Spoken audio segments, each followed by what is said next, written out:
Sydney was aiming to end a 9-match losing streak against Geelong and recalled Luke Power and Brett Meredith for Lewis Jetta and Jarrett McVeigh, who was on compassionate leave. In the week after the bye, the Cats recalled Matthew Scarlett, Andrew Mackie, Tom Hawkins and Trent West. 5th game of the year for Trent West, back into the team this week. It's his chance to prove that he's in their best 22, and that's a good way of proving it. Sydney hadn't won here since 1999, but one Swans player with no fears for this venue was Gary Rowan, who enjoyed an unbeaten season with Geelong Falcons before heading to the Harbour City. He played all his junior footy here for the Falcons, kicks toward goal, and that is splendid. This kid is good. Cameron Ling lingered too long on Josh Kennedy and conceded a 50-metre free kick that put Sydney in front before David Wojcinski cut loose. And he loves to get and go, has a bounce, sizes up the big stick from 40.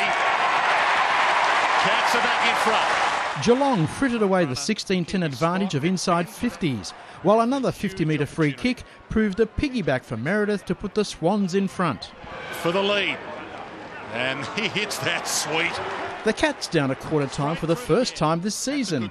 Jesse White got the better of Scarlett, who had sparkled to his 50th game, before Sam Reid muffled the Cardinia faithful. McGlynn off some hands it up, White to Reid, has the snap, they lead by 13. Brad Ottens continued to spurn the Cats' chances. Huge kick this, directly out. Shank. Horrendous. After 2 misses, Matthew Stokes finally found the big sticks. Jimmy Bartell then became the 8th Geelong player to boot 20 goals for the year. Never wastes it. It's a 2-point game. Then a leap from the flying redhead the locals once called Lingy. Rowan! Front spot! It wasn't intended for him. Spectacular grab. A splendid goal in the opening term. And that just as important. Sydney back out by 8. Harry Taylor came off after a knock from Tom Lonergan.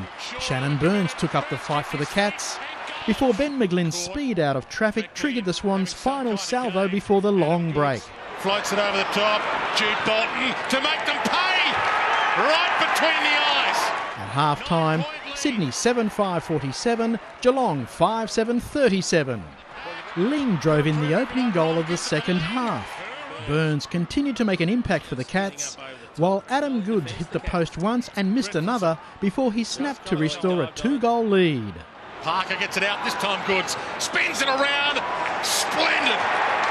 The Swans were sharper out of the stoppages, leaving the Cats to play catch-up once more.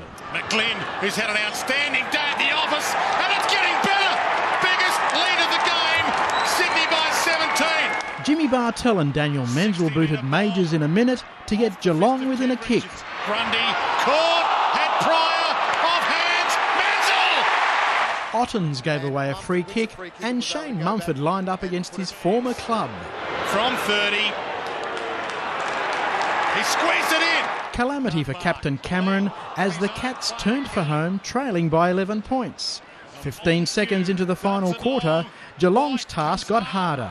Spanger back at the pack, 17 points to margin! Ling bounced back to work a neat 1-2 with Stevie Johnson to give the Cats positive signs.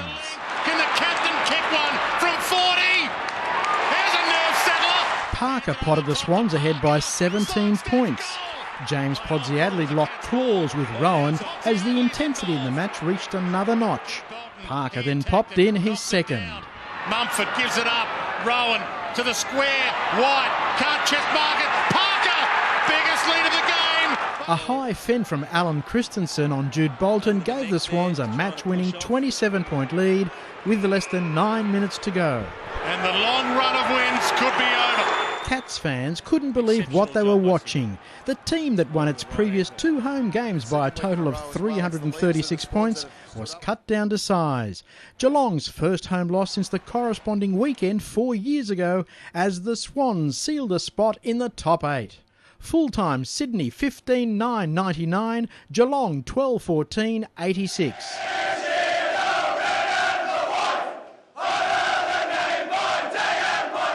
Charles Christian, Big Pond Sport.